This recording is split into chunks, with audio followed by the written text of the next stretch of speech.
sekali lagi bertemu kita di dalam pengajaran firman Tuhan yang hari ini kita akan belajar bersama-sama berkaitan dengan batu ladung. Batu ladung ini kita boleh pelajari dari kitab Amos 7 ayat 7 sampai pada ayat yang ke-9.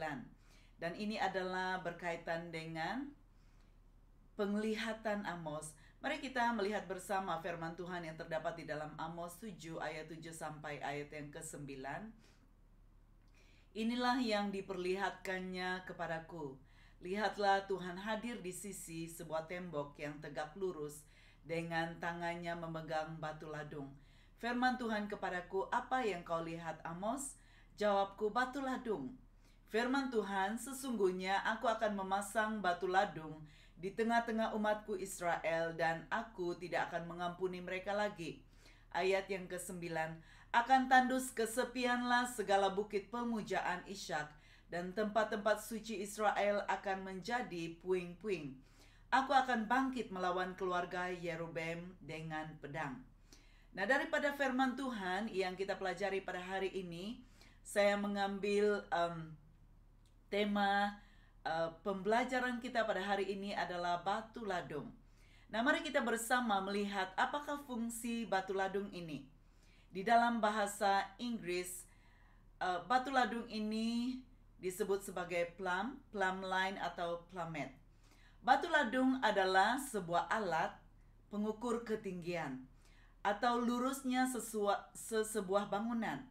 Alat ini biasanya digunakan untuk memastikan ukuran yang diingini tidak meleset daripada yang sepatutnya. Timah yang diletakkan di ujung tali ini bertujuan untuk sebagai alat pemberat yang memastikan tali jatuh ke dasar tanah sehingga si pengukur dapat memastikan ukuran ketinggian atau kedalaman sesuatu tempat yang diukur dengan tepat. Nah, kita melihat bahwa penglihatan Amos yang ketiga ini adalah menyatakan Allah sedang mengukur keadaan umat Israel dengan batu ladung bagi memastikan betapa dalam dan bengkoknya keadaan hati umat Israel yang menolak untuk mentaati firman Tuhan. Dan karena itu Allah ingin menghukum umat Israel oleh karena perbuatan mereka ini. Nah, kita melihat di dalam firman yang di ayat yang ke-8 berkata bahwa firman Tuhan, sesungguhnya aku akan memasang batu ladung di tengah-tengah umatku Israel, dan aku tidak akan mengampuni mereka lagi. Apa maksud firman Tuhan ini? Dan mengapa batu ladung ini diletakkan oleh Tuhan di tengah-tengah umat Israel? Nah, kalau kita melihat bagian ini, mengapa Tuhan meletakkan batu ladung di tengah-tengah umat Israel adalah untuk memastikan sekali lagi betapa dalamnya dosa yang mereka lakukan dan betapa bengkoknya jalan kehidupan yang mereka pilih. Sebenarnya Allah tidak sembarangan di dalam menghukum, karena Dia adalah Allah yang adil. Setelah Dia menemukan ukuran tentang betapa kejahatan mereka itu sangat besar ataupun sangat dalam, dan itulah sebabnya Dia siap untuk menjatuhkan hukuman setimpal dengan standar kebenaran Tuhan. Dan Tuhan tidak sembarangan dalam hal menilai, dalam hal menentukan hukuman. Seterusnya kita melihat bagian yang seterusnya dikatakan, aku tidak akan mengampuni mereka lagi. Mengapa? Dan kita melihat di dalam Yesaya 28 ayat 17 ini bahwa batu ladung ini adalah bermaksud standar kebenaran Tuhan. Sekaligus Tuhan ingin memeriksa ataupun memastikan keadaan orang hati, kondisi hati orang Israel. Sehingga Tuhan ingin menyatakan secara terus terang kepada mereka hal-hal apa yang mereka lakukan, sehingga Tuhan ingin supaya mereka sebenarnya, Tuhan ingin mereka berbalik. ketika Tuhan menyatakan kesalahan-kesalahan mereka, ketika Tuhan menegur mereka, ketika Tuhan menyatakan hal-hal kejahatan yang mereka lakukan, tujuannya supaya mereka berbalik. Tujuannya supaya hati mereka itu sadar tentang apa yang telah mereka lakukan. Dan ketika mereka sadar, mereka mulai berbalik. Tetapi kenyataannya orang-orang Israel degil dan tidak mau untuk berbalik. Karena mereka menganggap bahwa cara hidup mereka ataupun pilihan mereka itu adalah benar. Nah, kita melihat di dalam ayat yang seterusnya, akan tandus kesepianlah segala bukit pemujaan Ishak, dan tempat-tempat suci Israel akan menjadi puing-puing. Nah, kalau di dalam TB ataupun terjemahan baru dikatakan bukit-bukit pengorbanan. Tempat pemujaan ini dikatakan oleh firman Tuhan dalam terjemahan baru dikatakan sebagai bukit pengorbanan. Bukit pengorbanan ini adalah tempat di mana mereka mengorbankan persembahan-persembahan mereka kepada patung pujaan mereka. Yang mereka pikir bahwa itulah Tuhan yang telah membebaskan mereka. Nah, kalau kita melihat ya di dalam bahasa Ibrani, Bamah ya artinya high place ataupun tempat tinggi ataupun bukit-bukit di mana mereka datang untuk membawa persembahan. Ya. Dan kalau kita melihat bukit persembahan ini adalah tempat di mana mereka mengorbankan sesuatu. Mereka mempersembahkan sesuatu. Sepatutnya mereka membawa persembahan itu sebagai persembahan yang benar ataupun persembahan yang menyukakan ataupun menyenangkan hati Tuhan. Tetapi kenyataannya ya orang-orang Israel di mana mereka mulai memalingkan pandangan mereka ataupun memalingkan hati mereka daripada tertuju kepada Tuhan dan kepada memalingkan hati dan pikiran mereka kepada patung-patung. Nah, kalau kita melihat ya, dewa-dewa persembahan ataupun dewa-dewa sembahan ini adalah dewa yang disembah oleh bangsa-bangsa asing yang sepatutnya tidak harus disembah oleh orang Israel. Tetapi kita melihat hati mereka condong memilih untuk membawa persembahan kepada ilah-ilah dunia ini. Mereka mulai terpengaruh. Walaupun mereka mengaku di mulut mereka bahwa mereka mau menyembah Tuhan yang hidup.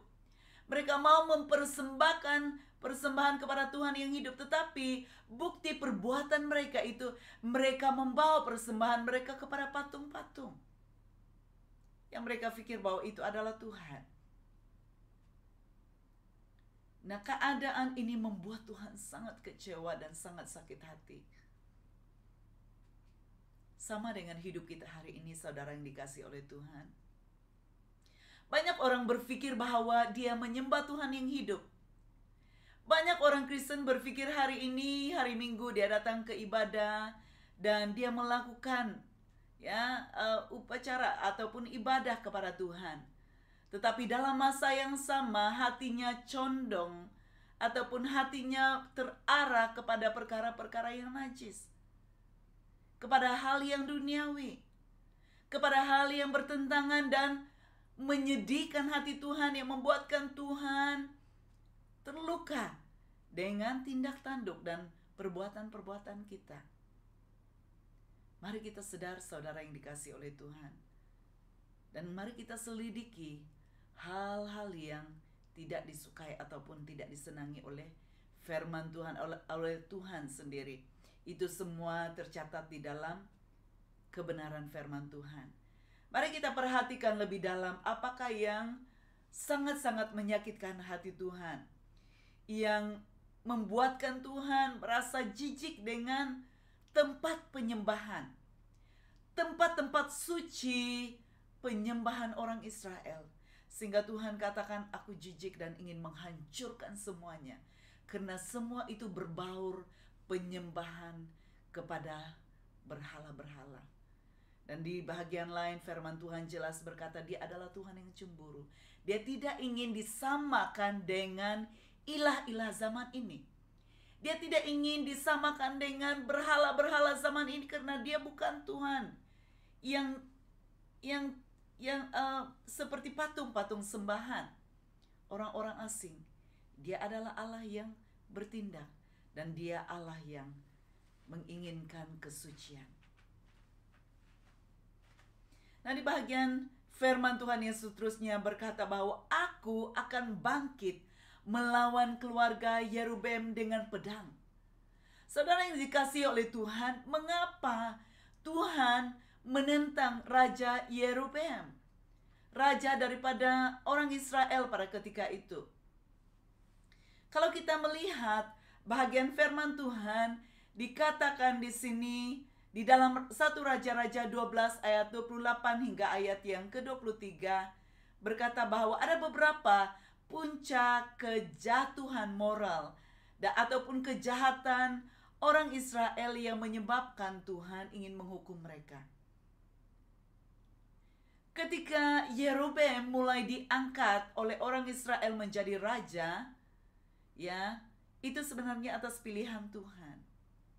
Tetapi hati Yerobeam ini mulai berpaling kepada patung-patung.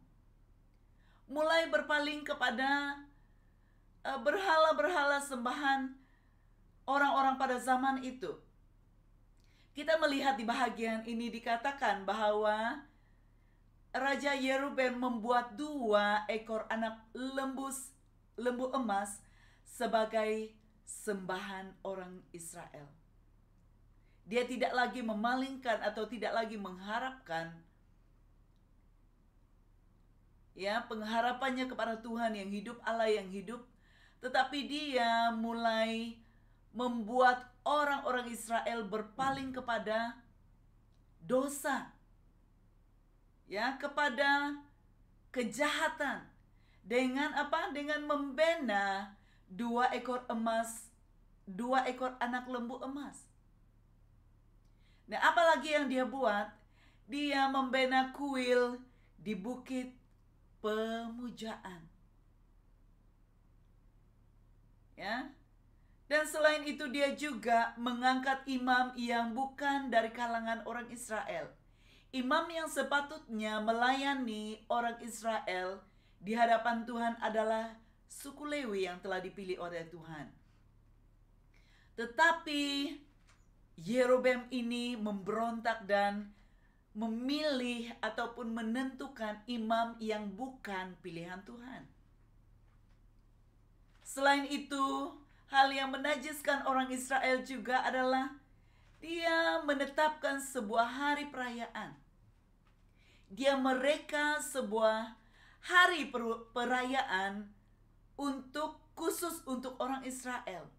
Hari yang bukan bertepatan dengan hari perayaan yang ditetapkan oleh Tuhan. Dia mereka hari itu sendiri.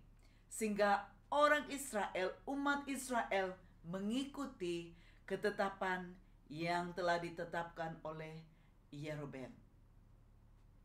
Nah, akibatnya kita melihat di dalam 1 Raja-Raja 14 ayat 9 dan 10 berkata, sebaliknya engkau telah berbuat jahat, lebih daripada semua orang yang ada sebelum engkau. Engkau pergi membuat bagi dirimu persembahan-sembahan lain, serta patung-patung tuangan, sehingga engkau membangkitkan murkaku. Sementara aku kau campakkan ke belakang. Maka sesungguhnya aku akan mendatangkan malapetaka kepada keluarga Yerobeam. Aku akan melenyapkan daripada kaum Yerobeam setiap lelaki, baik orang kurungan maupun orang merdeka di Israel. Aku akan menyingkirkan keluarga Yerobeam seperti orang menyingkirkan kotoran sampai habis. Kita melihat bahagian ini, saudara yang dikasihi oleh Tuhan. Bagaimana jahatnya Yerobeam membelakangi Tuhan. Firman Tuhan dengan jelas berkata, engkau mencampak aku di belakangmu. Tuhan berkata dengan jelas kepada Yerobeam, dan kepada keluarganya, kepada orang Israel. Tuhan yang membawa mereka keluar dari tanah perhambaan, yaitu Mesir, sehingga melepaskan mereka, membebaskan mereka, melakukan banyak mujizat. Firman Tuhan jelas berkata, mereka Yerobeam dan bangsa Israel sendiri mencampakkan Tuhan di belakang. Artinya tidak lagi mengendahkan peraturan-peraturan ataupun perintah-perintah Tuhan, sehingga melakukan dan mengerjakan apa yang diinginkan oleh keinginan hatinya sendiri. Saudara yang dikasihi oleh Tuhan, kita hari ini sebagai pemimpin-pemimpin dipertanggungjawabkan oleh Tuhan. Kita semua memiliki ataupun kita semua diberikan sebuah tanggung jawab untuk memastikan umat-umat di bawah pimpinan kita itu takut akan Tuhan. Tetapi melalui keluarga ataupun pribadi Yerobeam ini sendiri, ada juga hamba-hamba Tuhan yang seperti ini.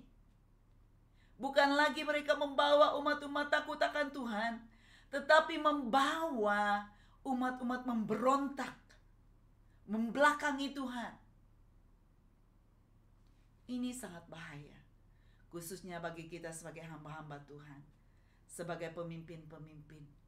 Pastikan hidup kita benar, pastikan hidup kita mengerjakan dan melakukan apa yang dituntut oleh firman Tuhan.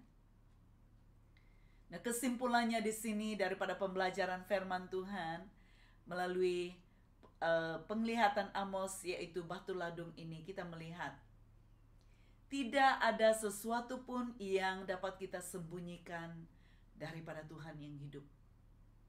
Kalaupun mungkin sesama kita tidak mengerti ataupun tidak tahu apa kejahatan yang kita lakukan, Tuhan punya alat ukur tersendiri. Dan kita tidak boleh menyembunyikan apapun itu. Semua itu terbuka di hadapan Tuhan.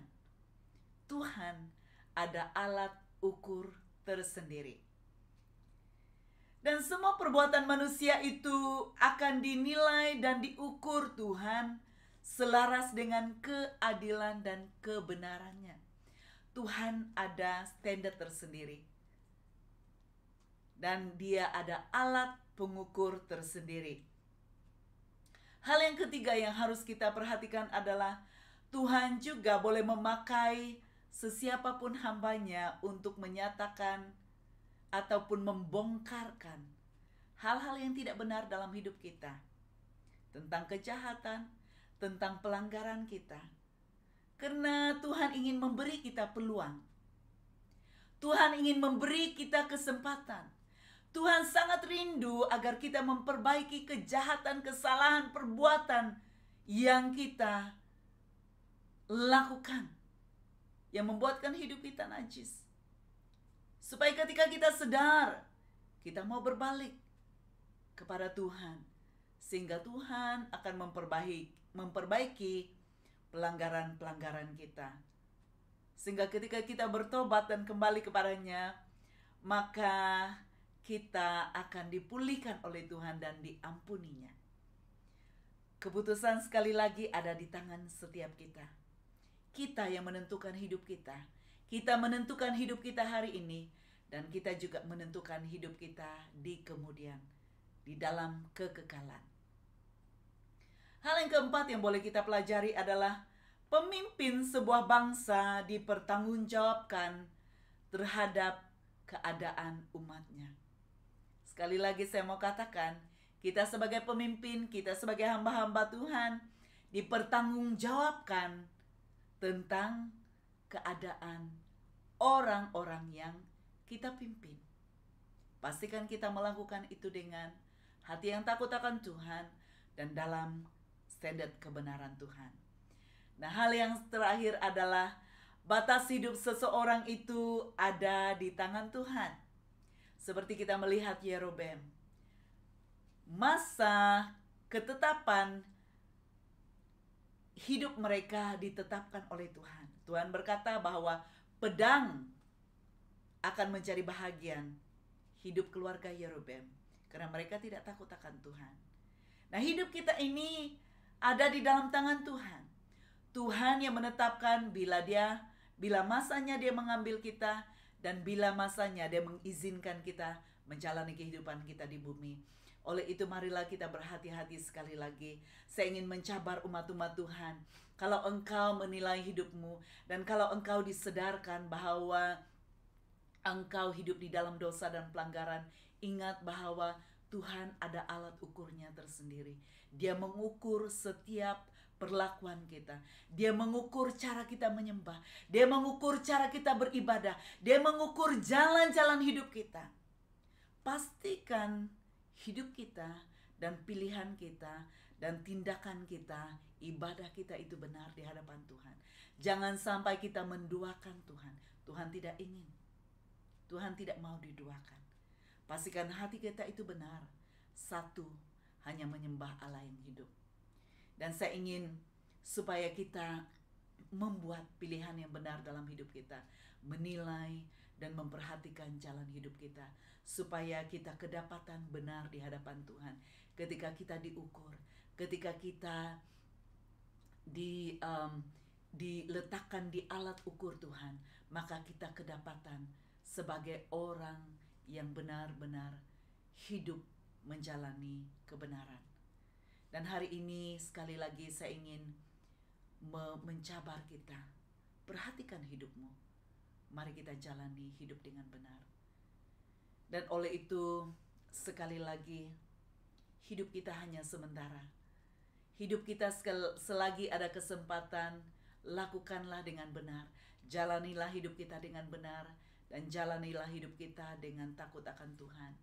Karena akan datang waktunya di mana batasnya selesai, ketetapan Tuhan selesai, maka kita akan diambil dari bumi ini. Oleh itu, jalani hidup kita dengan benar sekali lagi. Dan mari kita sebagai anak Tuhan, saya ingin memberkati, saya ingin mendoakan Anda. Dimanapun Anda berada pada hari ini, saya ingin melepaskan berkat, doa berkat bagi Anda. Mari kita berdoa.